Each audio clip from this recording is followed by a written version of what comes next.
Okay, looks like Zoom's all set up. And now we'll just wait for YouTube to catch up.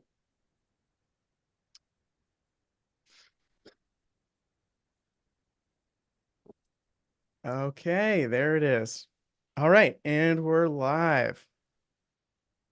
Welcome, everybody.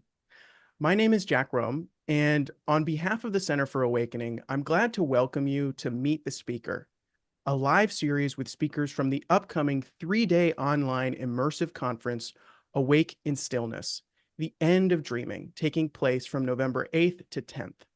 This series is designed to give you a brief taste of the direct experience that you can expect from each session during the conference. Maureen Muldoon is an author, artist, actress, spiritual teacher, and international community leader. In 2011, she founded Speakeasy Spiritual and Miracles Live 365, two virtual communities that serve an international audience. As a writer and songbird that believes in the miraculous power of storytelling for healing and transformation, Maureen helps people tell their truth to expand their reach, leave their mark, and honor their lives. Maureen's conference session is titled The Joy of Now.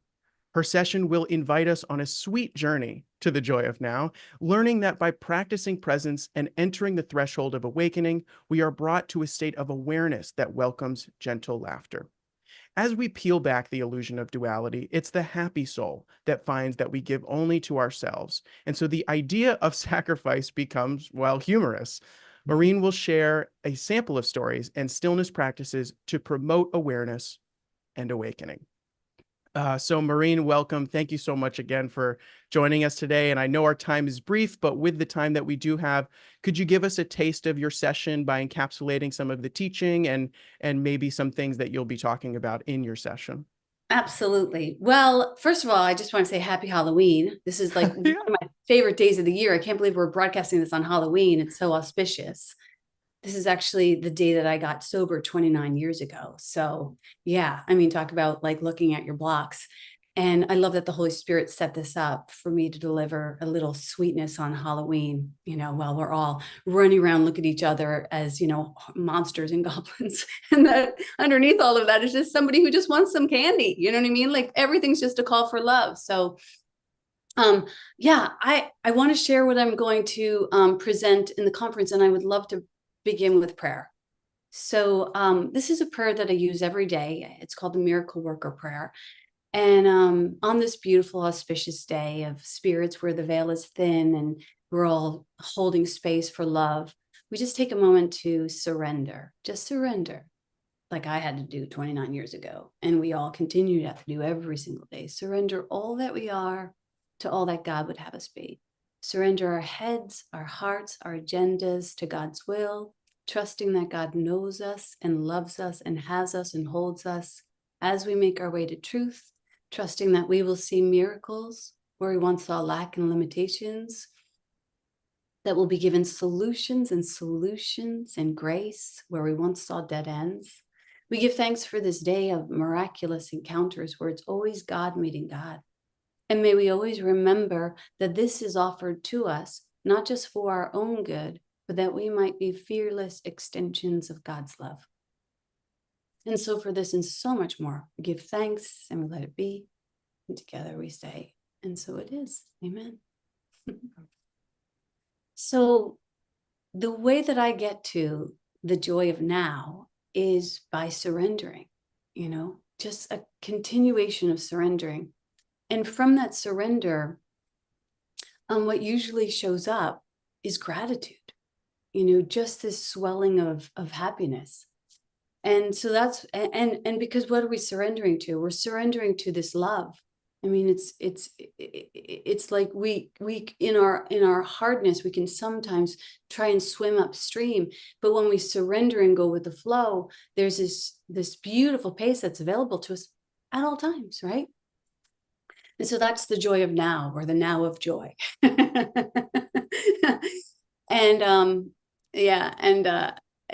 when I made that admission 29 years ago, man, like all of us kind of get ordained. We all had those experiences that look like they broke us, but that was the thing that woke us, and so if you're experiencing a place where you feel like you're swimming upstream, where you've got a tough or tender experience going on, just know that that is a tenderization. Like there's something beautiful that is there for us. And the best way to approach it is to do our best to surrender. And whatever that means to you, to tap in, to turn in, to get on your knees. I mean, there's some beautiful practices that show us how to surrender. I like to say the mantra, I will to will your will. And A Course in Miracles tells us that happiness is guaranteed. So when I will for God's will, there's no loss. Joy is the inevitable result of gentleness, it says in A Course in Miracles, which is so beautiful because gentleness is one of those rare spices that just doesn't make it into many recipes these days. You know what I mean? It's like we're not gentle with ourselves. We talked about this before we clicked record.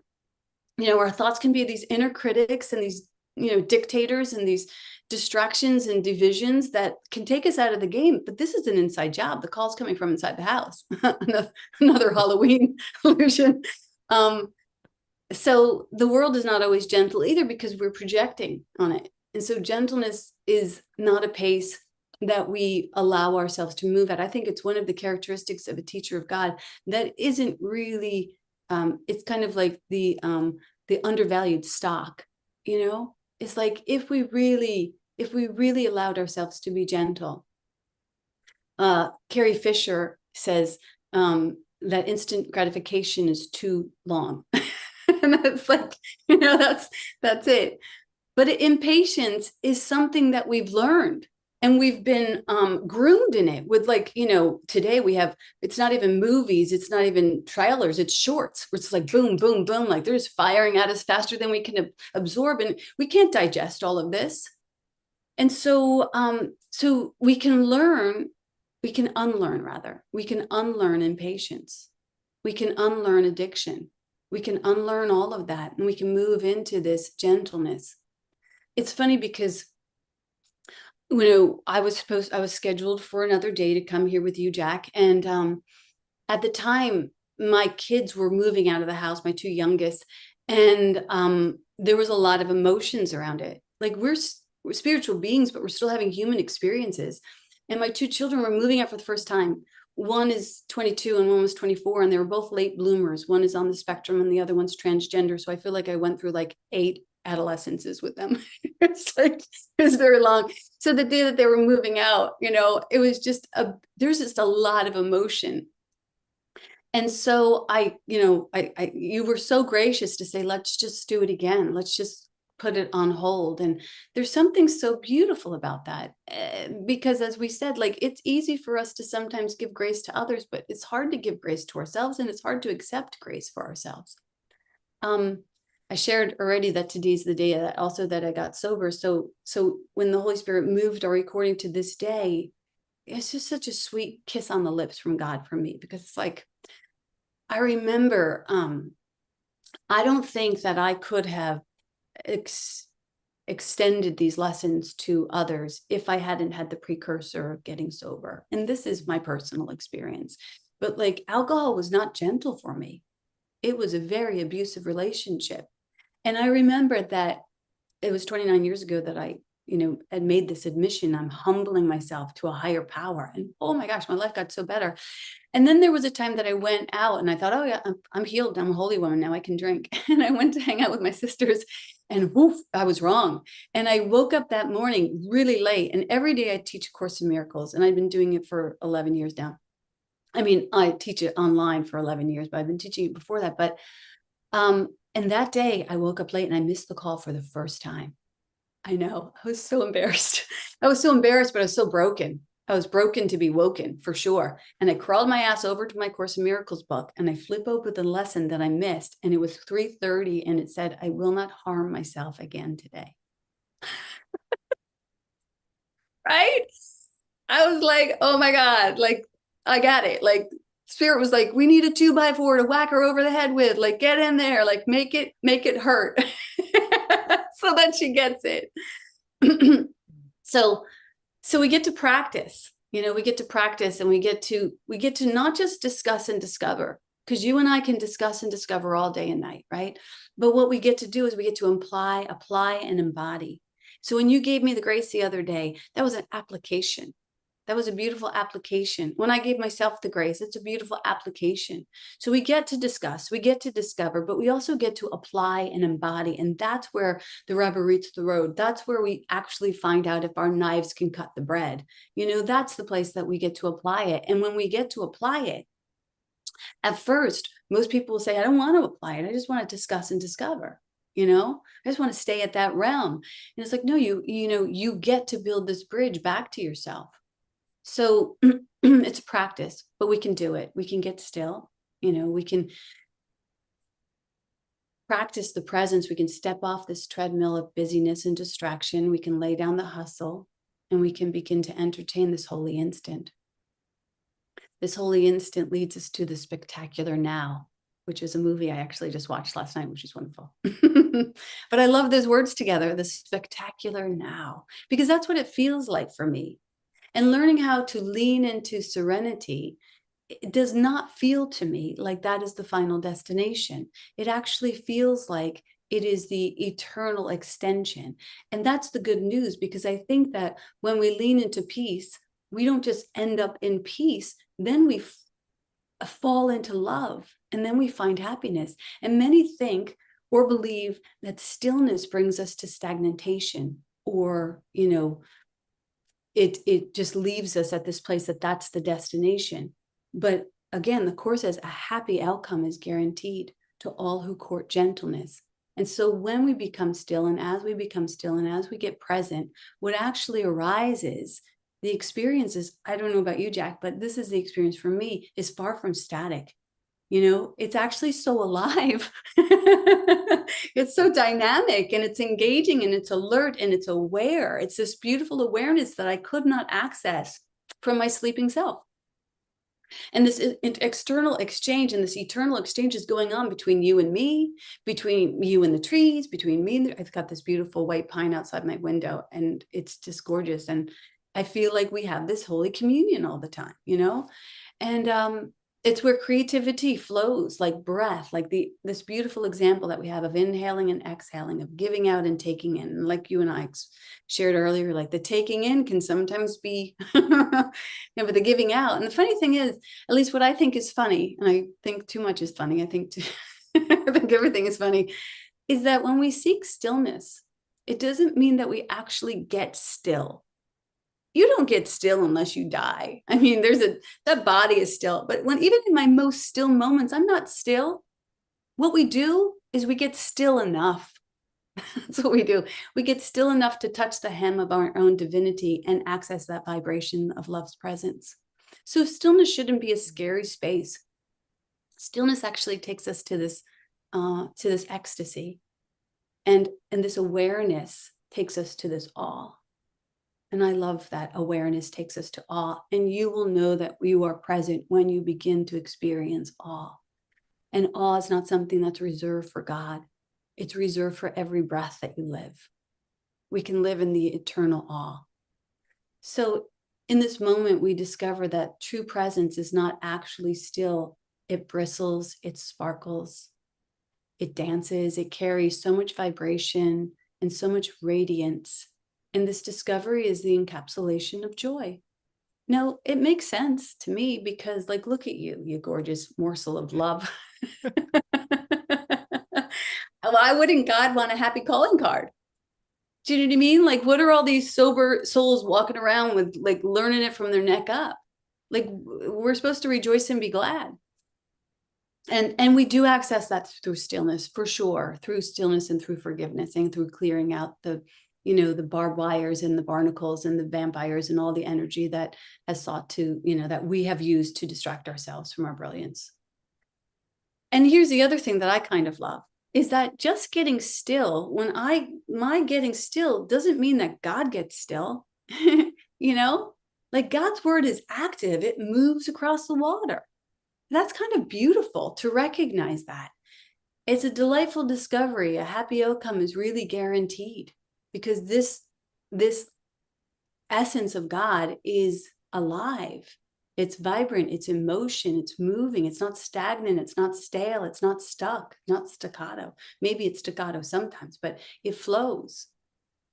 And so we each get to make this journey. I can, you can kind of feel into it by hearing people speak of it, but each of us get to make the journey. Like, I can't take you there. Only you can take yourself there. And it's a practice, which is a word that I think is crazy that it's a practice. It seems insane to me because it's like, teaching a fish how to swim. Like, why do we got to practice what we already are? You know what I mean? Mhm. You're a fish, you're swimming, you forgot that you're a fish and that you're swimming, and instead you think you're a man and you think you're efforting. And that's kind of funny. So I forgive the word practice. When I think of practice, I think I'm going to go practice the piano because I'm learning the piano right now. And I often tell people, like, when you get to learn something new and you think of the word practice, you think like a kid will play. A kid will play the piano all day and night, but if you tell him he's got to practice, he'll say no. You know what I mean? So maybe you just want to continue to invite yourself to play with these concepts. Play with meditation and play with affirmative prayer and play with forgiveness. So we get to practice the presence, and that's what this little offering will be during this time of our gathering at the conference, so that we can learn to trust the now and to release the past and to turn into the present and allow ourselves to be in this breath, this beautiful breath that really does offer us everything. It's funny to think of this breath in this moment. If you could begin to think and feel into this breath and slow down to the place where you imagine that this is the first breath you ever took. Imagine that, if this was the first breath that you ever took. So let's just be here in this moment, breathing these breaths as if they were the first waves that ever entered our consciousness of breath. And then take in the sounds of your room. And be here in that slow roll of the moment as you're breathing and you're taking in and entertaining this pace of peace. And maybe even if you want to, put your hand on your heart and continue to take those breaths. And even if you like, you can even rock yourself if you're listening to this as a holiday, as a Halloween treat to yourself. Like, bring yourself to the gentleness of this moment. You have a little trick-or-treater inside of you who just wants some love, who just wants some sweetness. And if in this giving of sweetness to yourself, if emotion should come as we exit the harbor of our intellect and into the experience of our felt Holy Communion, anchor yourself by just looking around your room. You're looking like, just like the first lessons tell us, take in the experience and look around your room as if this is the first time you're experiencing sight. Isn't that a fun thing to play with? And just begin to listen. Little teeny actions can anchor us into the now. And if you find yourself holding your heart and rocking and looking around your room, and if a judgment should come in, like, oh, I should have made my bed, or geez, my coffee's cold, or a picture of somebody that, tugs on your heart, just notice the emotion and see if you can stay. Row your boat gently down the stream. Stay in this moment. Give up your thinking about it. Let's see if you can slip past the confines of your thinking and just begin to get soft and practice and play with that softness, and see if you can experience yourself as if you're experiencing yourself for the first time. Your capital S self for the first time. Your holy self. And go gently with this moment and let yourself melt like a sugar cube into the hot tea of God. Just feel yourself melting. And then it gets really holy. I wanted to share in this space a few early lessons from A Course in Miracles. And as you're just holding this space, just let these ideas wash over you. Don't attempt to understand them. Don't attempt to make sense of them. Just take them in as you take in your breath. And then just let them go. as you let go of your breath. And if the idea should bring joy, be with it.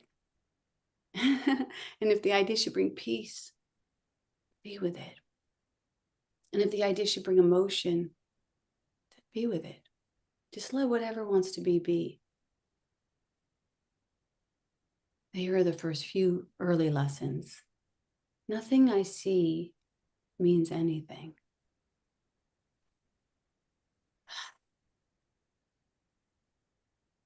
Nothing I see means anything.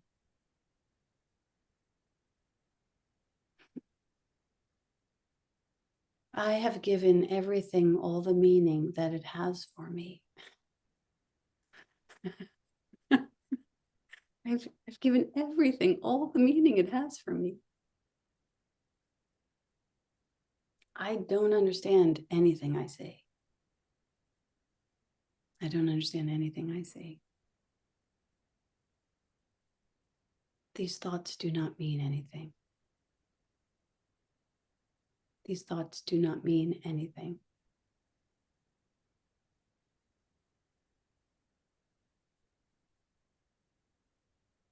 Just let it wash over you. Don't make sense of it. Just let it wash over you. Spiritual evolution is not a destination. It's not even an arrival. We never stop evolving spiritually. We're eternal expansions to the outer limits of God, this still, solitary silence, this threshold. And all we need to do is to trust that we have access to it, that you have access to it, that it's yours to know, that you're a fish, that you're swimming, that you're Christ. This is heaven. You're Christ and this is heaven. So what is Christ? Christ is synonymous with light. We know this, Christ is the extension of God. Christ is a creation of God and nothing leaves its source.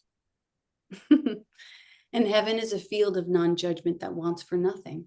So as Rumi said, out beyond all right doing and wrongdoing, there's a field, I'll meet you there.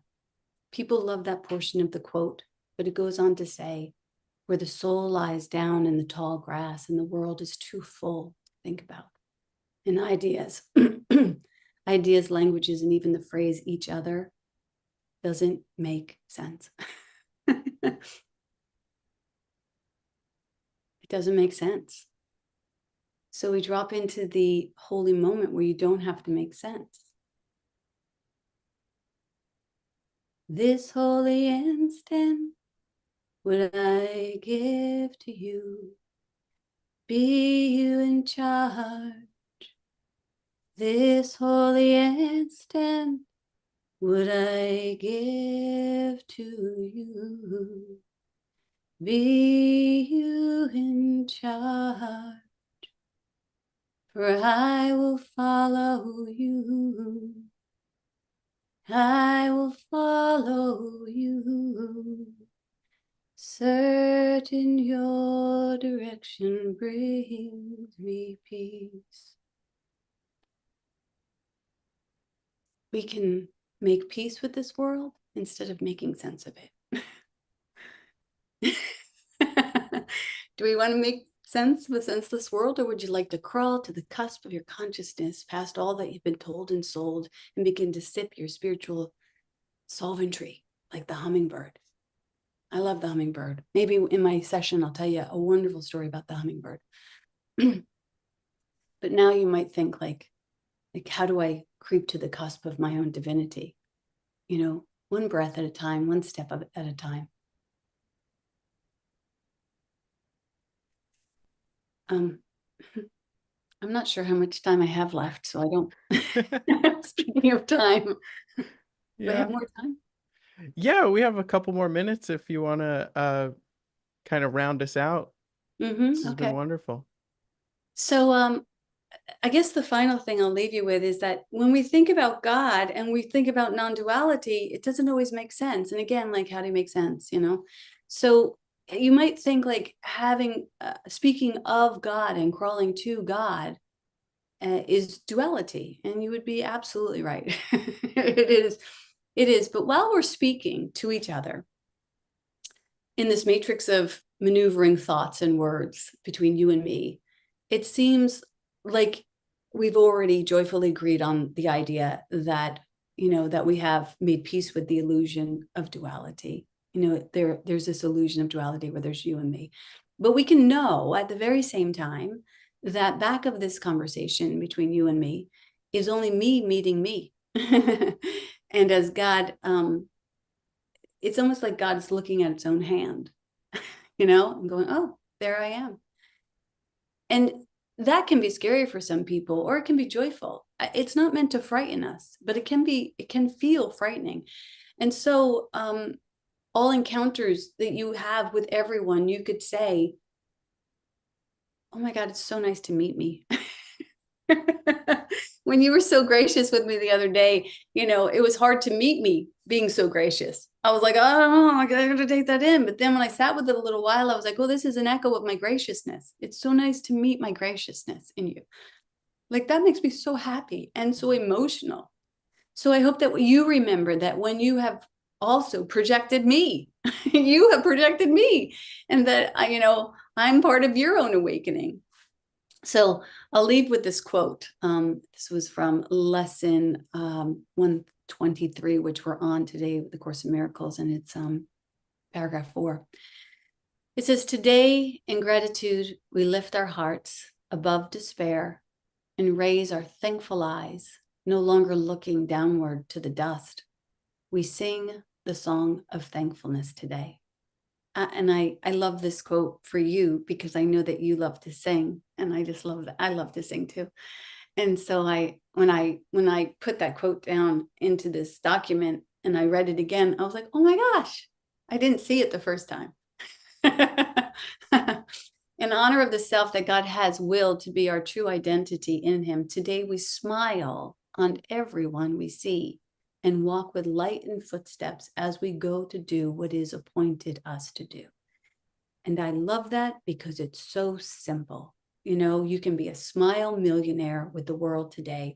It's such a simple spiritual practice.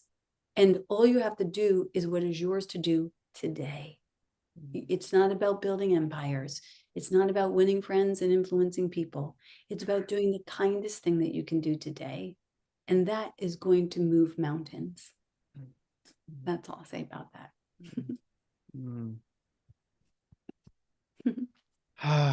Wow. Thank you so much for giving us the taste of not just teaching, but sharing and getting a sense of how you weave stories and experiences into teaching.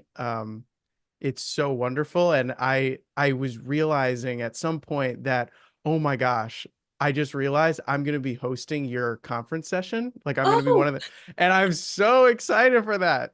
It's going to be so wonderful. So I'm really, really looking forward to it. Yeah. That's my Really happy looking dolphin forward to dancing. it. Yeah, I love it. Yeah. So looking forward to it. I really appreciate the way that you talked about stillness, and you use some metaphors of water, not to mention the dolphin you just showed on screen, of and the idea that, in a sense, I was imagining, like, the ocean is so still. There's so much, if you can understand or glimpse the stillness that is the ocean, that I feel like is immediately gives an understanding of what stillness allows for, allowing for that flow. And there's so many things that Yes. resonated and touched me, but Yeah. I'll save it for when we have your session. Yeah. And as we anchor into that stillness beneath the waters, life is dancing. It's just so beautiful. So, oh my gosh, I'm so excited. This was just a perfect holiday treat for me. And yeah, I appreciate it. So thank you so much for all that you do. Thank you to everyone who's on the back end of this conference. I know how much work goes into it. And thank you for all of you who are signing up and joining in the conversation, because your presence is powerful, and you might say something that could really shift it for somebody else. So I know there will be a lot of time for conversations and for sharing and for connections. And so it's a privilege and a pleasure that we get to connect with each other here. Thank you. Yeah. Thank you. Well, great. So for everybody watching now, maybe watching the recording later, we really, really hope that you'll join us at the Awaken Stillness Conference. Again, it's from November 8th to 10th. So a little over a week from the time of this live stream, for more direct experience teaching, for more stories, for more resonance. And you can register for free at purepresenceconferences.com. And until then, we just hope to see you there. Maureen, thank you so much again for your time and look forward to seeing you in about a week. Thank you. All right. Bye. Thank you. Bye-bye.